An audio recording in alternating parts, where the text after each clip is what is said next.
Is on in the room to your left for children up to year 6. Limitless is on in the room to your right for children year 6 and above, young people in fact.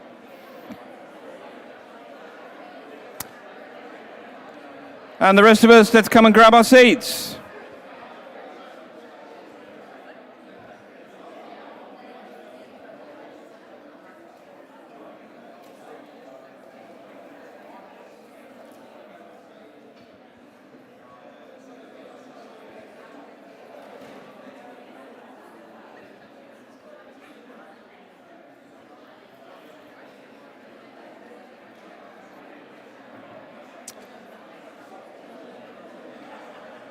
Great.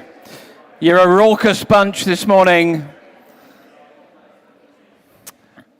So, about 10 years ago, I went on a trip to London with a group of primary school children. The school needed an extra adult helper, and I was a governor, and so I thought 30, 10 and 11-year-olds in London for 3 days, what could possibly go wrong? So I went along, and actually it was a fantastic few days away. So we went along and we saw The Lion King. Anybody else seen The Lion King? It's amazing. It's even better when someone else is paying for you, I tell you. It was great. So we went there. We went to the Houses of Parliament and we met Derek in the Houses of Parliament. So that was very exciting. Possibly a little bit more exciting than Derek. It's hard to say that, but more exciting than Derek for me was that I walked past this man in the Houses of Parliament. Anyone know who that is? It's Pete Waterman. So I'm saying to the kids, that's Pete Waterman. He produced Bananarama and Steps and Rick Astley and Jason Donovan, and they're all just looking absolutely blank at me. It was totally wasted on them, but I found it quite exciting. We then did an awful lot of museums. So the Science Museum, the Naturalist Museum, the Tower of London really pushed my attention span to its absolute maximum I could get it to. And then we went to St. Paul's Cathedral. Now, cathedrals are a little bit wasted on me because I kind of feel if you've seen one cathedral, you've seen them all. But I'll give it to St. Paul's that it's got a dome, so it's different. Now, I don't know if you've ever been to St. Paul's, but you can go up inside the dome. And so you can go up you're about 30 meters, nearly 100 foot off the ground, inside the dome. And there's a bit that's like a circular gallery. I don't know if you can make out that picture. And it's called the Whispering Gallery. And what you can do in that gallery is if you sort of lean against the wall on one side, and somebody is right on the other side, which is like way across the dome, if they put their ear against it, you can whisper and they can hear what you're saying. Because the shape of the dome kind of creates this like echo chamber that amplifies the sound as it goes around. Particularly good when one of the teachers on the other side was saying some things about one of the kids that they shouldn't be saying, and the rest of us could all just listen in. That's a little bonus, though, along the way. But I was just kind of thinking about this. It just reminded me, because there's lots of school trips on at the moment. And I was just remembering this trip and this echo chamber, if you like, in this room. Because actually the reality is that all of us live and experience echo chambers all the time. It's something that is always happening around us wherever we might be. And an echo chamber really is where I've got the words for you. An echo chamber is where, like, an idea or a concept in our culture, our society, gets kind of repeated often enough and echoed around everyone. It becomes amplified enough that actually people just start to believe that it's true, whatever it might be that's being said. And a big part of that amplification is social media. So you will probably know that all you have to do one day is just scrolling through your Instagram or whatever feed, and you just come across a video of a plane landing in the wind. There it is. Bounces around, takes off. You think, well, that's quite interesting. But because you've stopped and watched it, Instagram thinks, aye, he likes planes landing in the wind. And so the algorithm kicks in and starts just pumping you with planes landing in the wind. So then you start watching this one.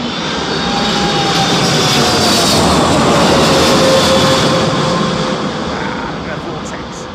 Might hear that vortex crashing down on me. Listen to it. It's over the top of me now. Oh! Oh! Oh! Oh! Oh! Oh! Oh! Oh! Oh! Stop it! Oh! Oh! Oh! Stop! Stop that! Stop that! Oh! I had to edit it off at that point because of what he said afterwards. But anyway,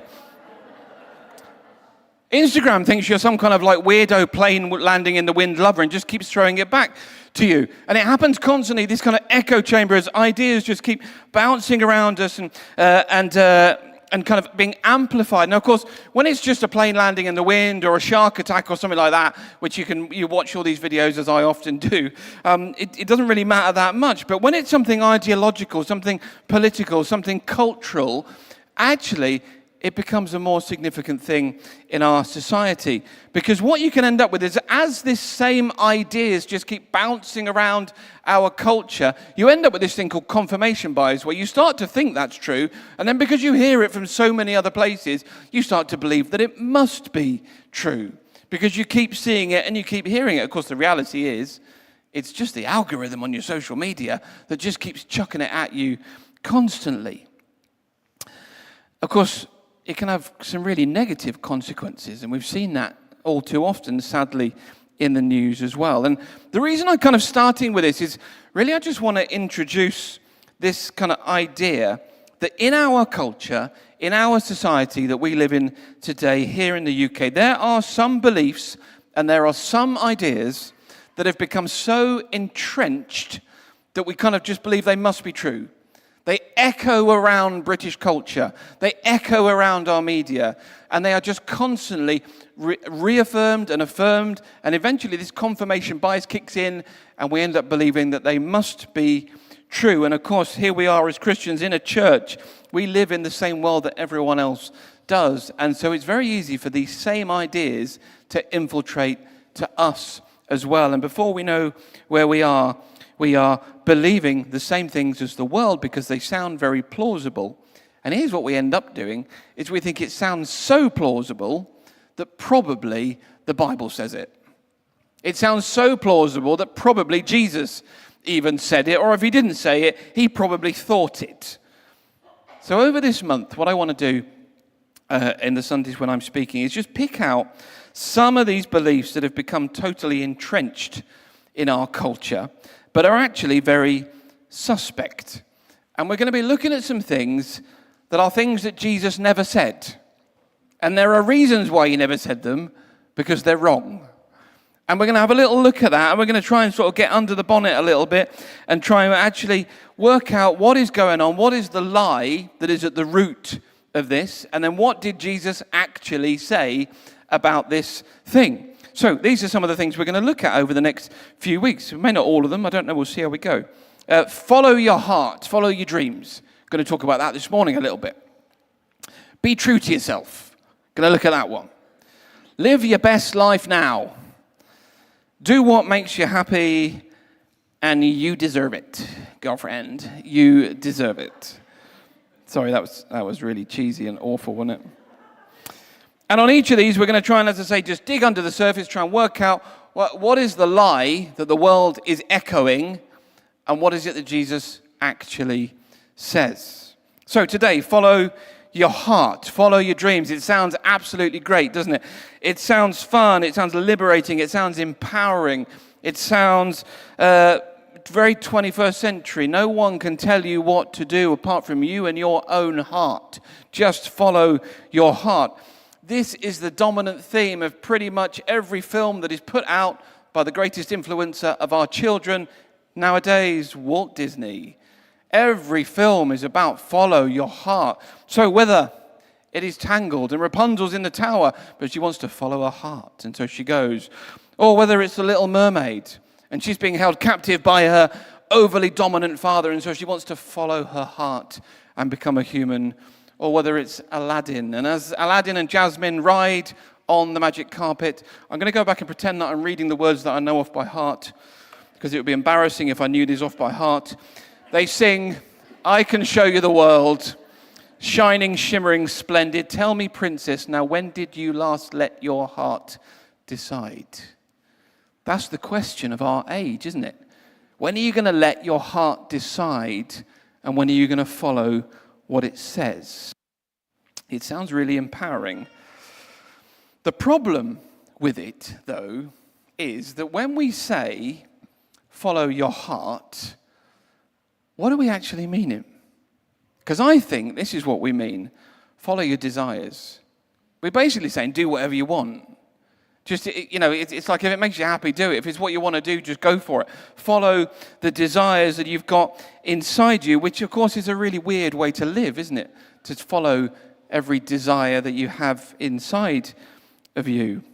If I followed all my desires, I'd be all over the place. Now, this is not the appropriate moment for me to go into detail about any of that stuff. I'll save that for a therapy session.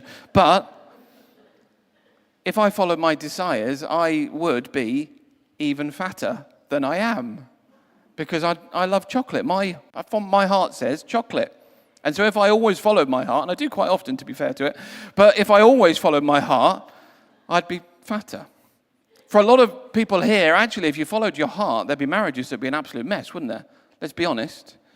Every morning, for some of you, when the alarm clock goes off to go to work, if you followed your heart, you'd just go back to sleep. What is it you follow? You follow your bank balance, actually, in that moment, because you know you've got to get out and you've got to go to work. On a way, way, way more extreme level, 20 years ago tomorrow, 4 suicide bombers set bombs off in London in what we now call the 7/7 bombings, killed 52 people. They were following their hearts. That's the argument they would use. So to say follow your heart, it's a weird one. It doesn't really make any sense. It's not a good way to live. And the Bible puts its finger on it in a way that I think we probably all know deep down inside. And it says this in Jeremiah 17:19. It says, the heart is deceitful above all things. The heart is deceitful above all things. Because at the root of the statement to follow your heart is a kind of belief that your heart must be generally pretty good and must be right. But the reality is that our hearts are messed up, aren't they? Our hearts are sinful. Our hearts are selfish. Our hearts are deceitful. And Jesus talked about this. Look at these verses that Jesus says. Mark 7. He, that's Jesus, went on. What comes out of a person is what defiles them. For it is from within, out of a person's heart, that evil thoughts come. Sexual immorality, theft, murder, adultery, greed, malice, deceit, lewdness, envy, slander, arrogance, and folly. All these evils come from inside and defile a person. All those things live inside the human heart. Now, to differing degrees, obviously, within different people, but I suspect that if we were to play a grubby game of bingo, and if that was our bingo card, that Bible verse, I think some of us would be pretty close to shouting house. I'm probably assuming that murder is probably the only one. I'm kind of hoping anyway. I don't know. That's the only one that probably hasn't been done. But actually, a lot of them, they live inside of us. You see, the truth is not that our hearts are pretty good and that we can follow them, that they're not a good guide to our lives, but actually they're messed up and they're a terrible guide to our lives. And you and I might have a number of different ways to describe what this is, but the Bible uses a very small, short word, which is not trendy at all nowadays, but the word is sin. That's the word it uses, sin. This mess, this selfishness, this deceitfulness, all those things we just read about, all that stuff, the Bible summarizes in a word called sin, which is in our hearts, and it's that sin that separates us from God, because he's perfect. He is sinless. And that is what gets in between us and God, and it separates us from him, and it will lead us away for all eternity if it is left undealt with.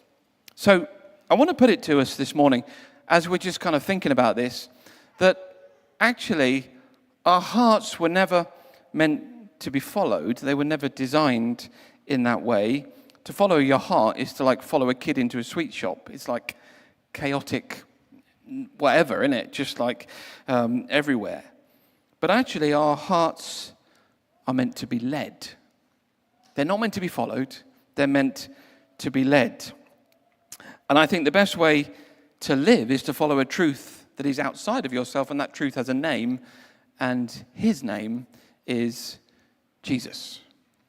He is the truth that we follow that actually shows us the way.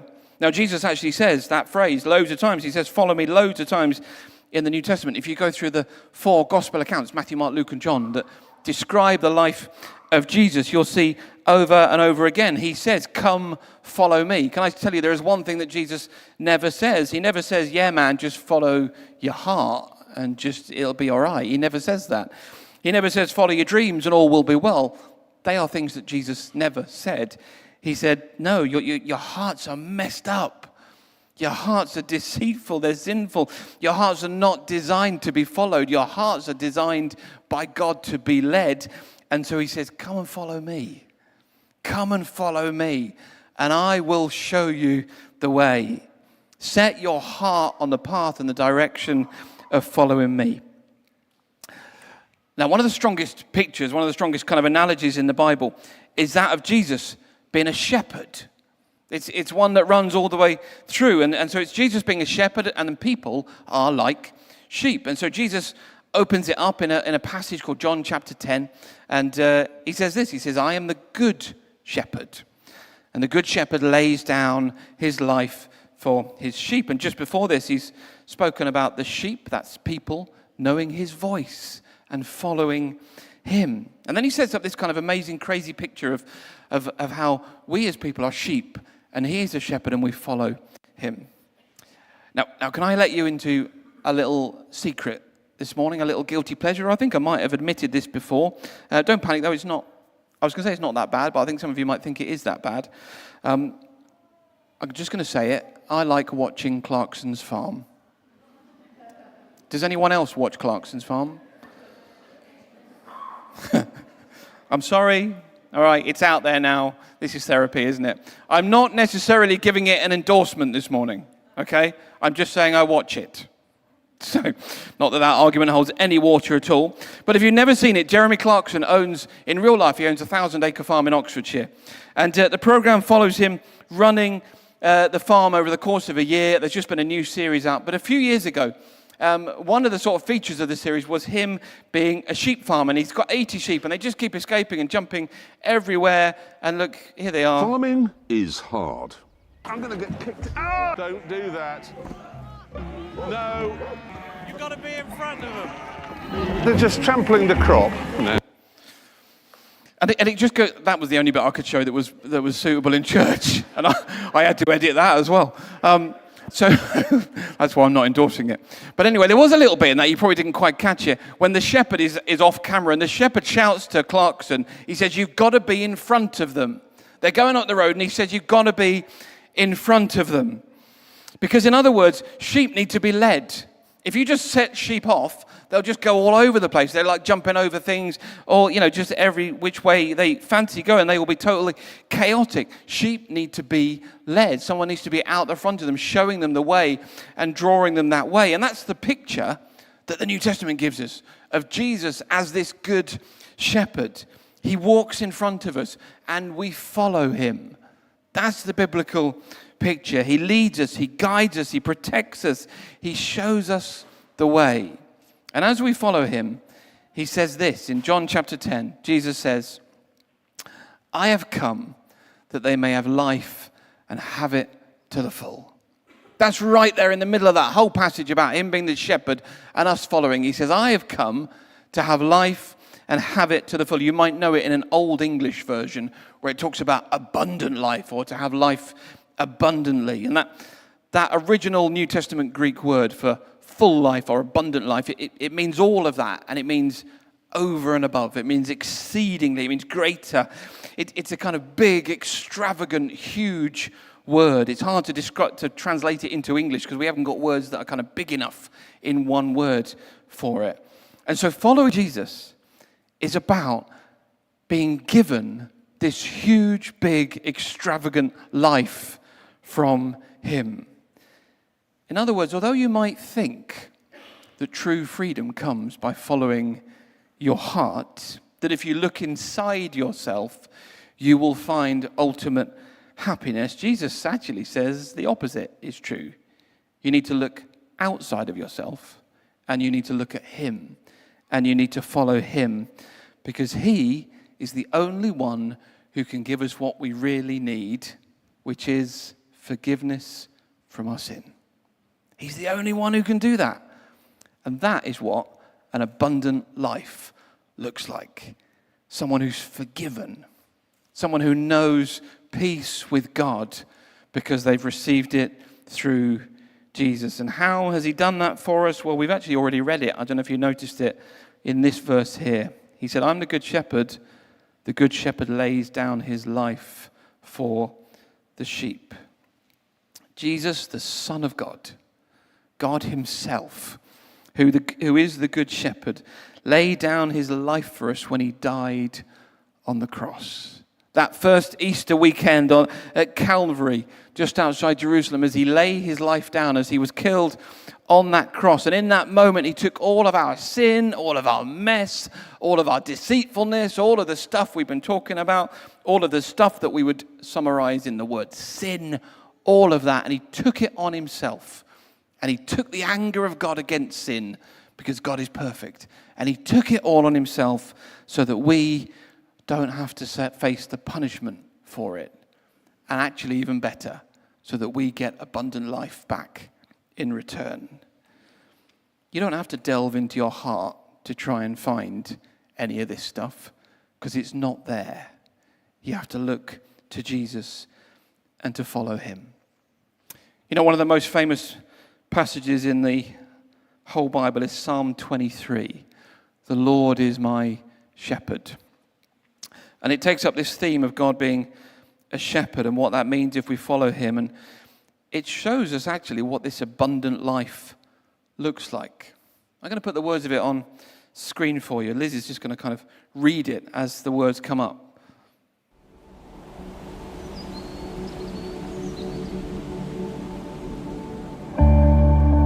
The Lord is my shepherd. I shall not want.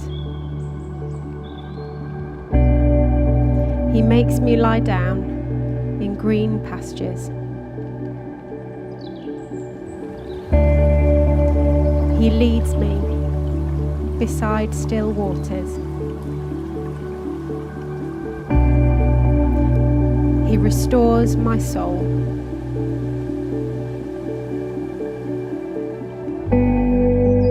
He leads me in paths of righteousness for his name's sake. Even though I walk through the valley of the shadow of death,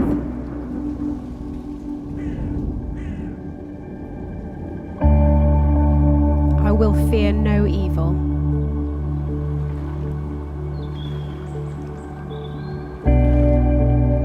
For you are with me.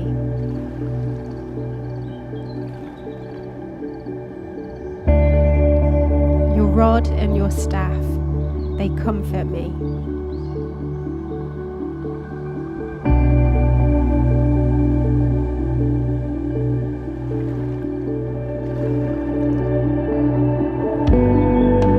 You prepare a table before me in the presence of my enemies. You anoint my head with oil. My cup overflows. Surely goodness and mercy shall follow me all the days of my life, and I shall dwell in the house of the Lord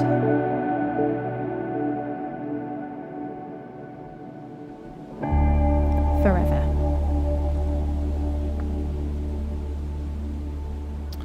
There it is. Green pastures, quiet waters, right paths, refreshment, overflow. That's how the Bible describes this abundant life that Jesus offers us. Now, he doesn't say it'll be easy. He never promises that. In fact, look at what he says here.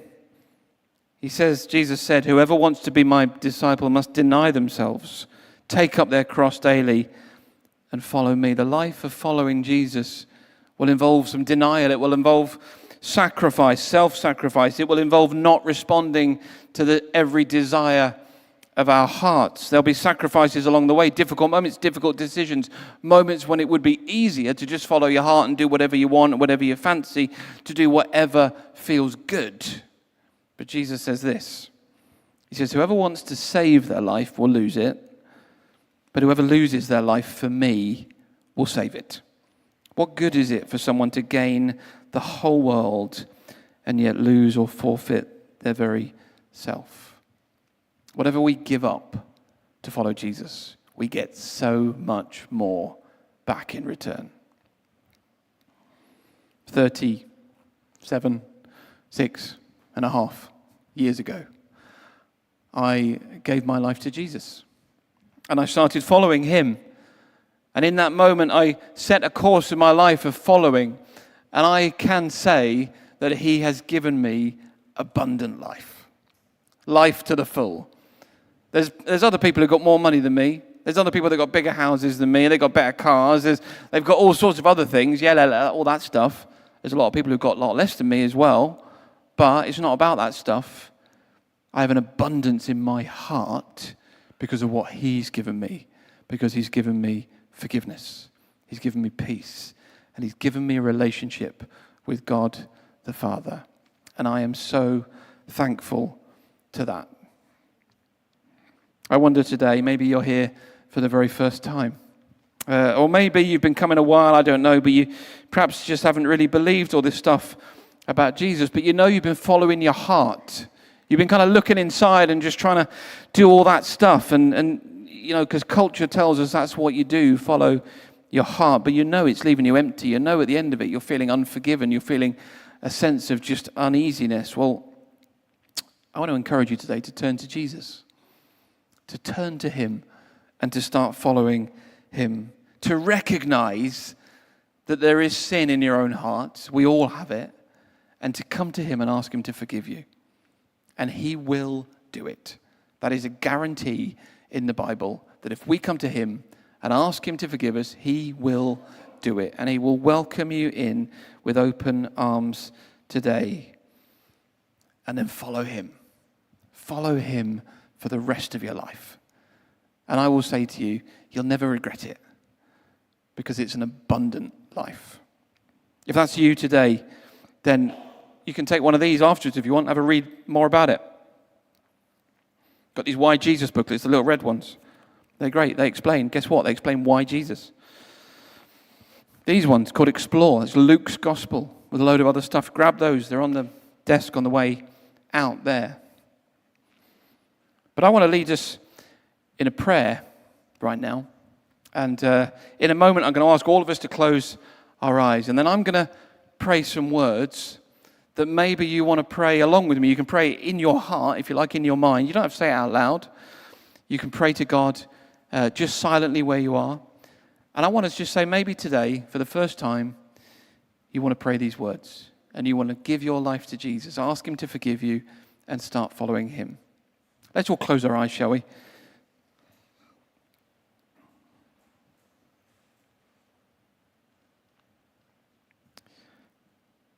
Jesus, I thank you that you love me. I thank you that you came to the earth to save me. I thank you that you gave your life for me on the cross. And that because of that, I can know forgiveness. So Lord, today, I want to say sorry for my sin. Sorry for following my heart. Sorry for living life my own way. And I want to follow you, Jesus, forever. And I pray, Jesus, that you would now come into my life as I follow you.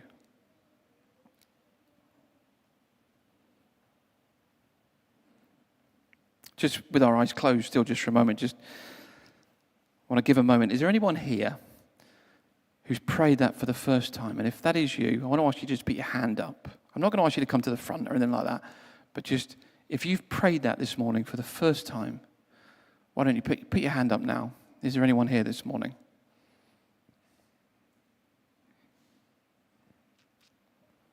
Bless you. Is there anyone else?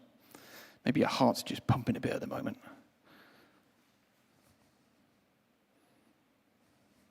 Bless you. Thank you. Lord, I want to pray for these two guys who put their hands up this morning. And I pray right now that you would come and just show yourself to them in a real way, in a way that they know and understand, and just bless them, I pray. May they know your Spirit working in them even right this very moment. Thank you for them. In Jesus' name. Amen. We've got two new brothers this morning. Give them a cheer.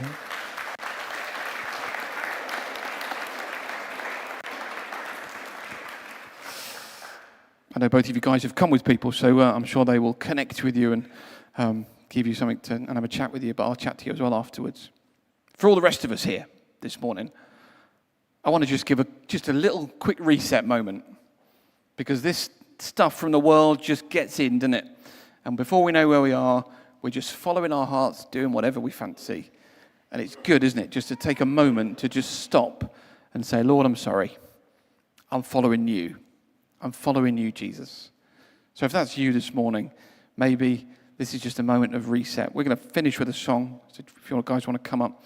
And as we sing together, maybe just make this a moment of just recommitment to the Lord, of just coming back to him and just saying, sorry, Lord, I've been following my heart, but I want to follow you all the time. So maybe just make this moment. So let's stand together, shall we?